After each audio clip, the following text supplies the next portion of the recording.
This is cool. They asked me to describe what all this means to me in under 10 minutes. I had to learn to speak like an auctioneer.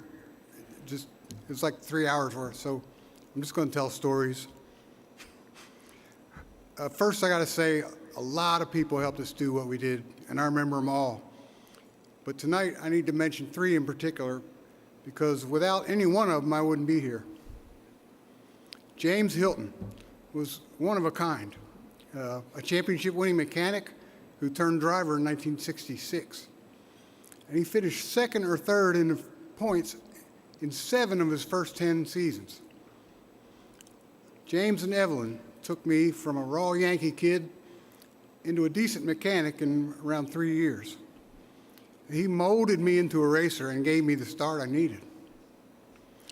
Richard Childress is a good friend, a great leader, and I believe a much better driver than he got credit for. RC became like a big brother to me, like to all of us, and he taught me a great deal about pretty much everything. And he gave me leeway to build the cars I thought we needed, kind of right or wrong, a little both. And he even helped me to start racing myself. Somehow Richard conjured up the means for himself and our gang of exceptional misfits to create together as a unit something far greater than any one of us ever could have on our own. And we all miss David Smith, but I know he's here with us in spirit. And all my brothers on the Wrangler and Goodwrench crew, a lot of them are here. It may be my face up there, but we're all in the Hall of Fame, guys. Thanks to RC. And one other guy. What makes a great crew chief? It's simple, a great driver. We all knew Dale. What else can I say about him? I'm not sure, but I think very few people knew actually how sensitive he really was, and I mean all the senses. And when we got started, he and I just kind of clicked intuitively on how to talk about what things with the car and what he needed to do, all those things he could do. And I could lean on Richard to interpret at times and make the big calls. We all loved old Ironhead, but sometimes even we thought he was magic. Who knows what the rest of them thought? Doesn't matter. All right, as a shy teenager back in '76, I caught a lucky break. Thanks to an early mentor named Jack Whitby, I got a job in racing, and I'm pretty sure it was my salvation. Suddenly, I was down south, touching an actual race car, and learning how to soak up spilled oil with cat litter. It was almost heaven. Then, like 45 minutes later, I'm here. I'll tell you, though, what most people in this room already know. That was one heck of a 45 minutes. Minutes, years. Either way, just a little slice of time. But that particular slice was really special, and I was lucky to catch it. The sport was barely 3 decades old then, and over the next 3, a whole lot of history happened. And spanning that time frame, I was able to have one foot planted in tradition and the other in the now. And by the end, almost everything had profoundly changed. Back then, we raced stock cars. It's right there in the NASCAR name. Big horsepower, no downforce, no phones or computers, just Detroit iron. Much massaged, yeah, some more than others, but a very long way from whatever that is they're running now.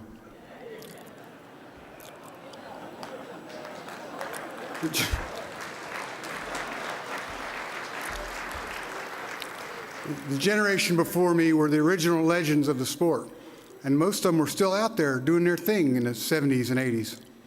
To me, they were bigger than life. Many are gone now, but happily, quite a few are not. What I learned about those phenomenal people over time is that they're all tougher, smarter, faster, and braver than you. They'll beat you every time. It took me years and a whole bunch of help just to put together pieces of what they do and try to figure out how and why they do it, and then figure out how to put it to use on our own projects. We might break some of their records now and then, but man, we can't ever be all of what these men were, not anymore. What's their formula? A whole lot of work, plenty of brains and talent, great passion, some luck, a little science and a little BS, all mixed together, and what emerged was pure art, if you ask me. It couldn't be duplicated. It's that very essence of the game that's now been lost to time forever. The old adage says, look where you're going, not where you've been. It's about keeping your eyes off the mirror. But museums and halls of fame are pretty much all about looking back. And like it or not, there comes a point where most of the good stuff is probably behind you. And a lot of what's left ahead is, well, less interesting. Science tells us we should learn from the dinosaurs, study what they left behind, try and realize what they endured and accomplished. I guess I'm about to officially become one of those too. That's okay. I know most of the others, and it's a pretty cool crowd.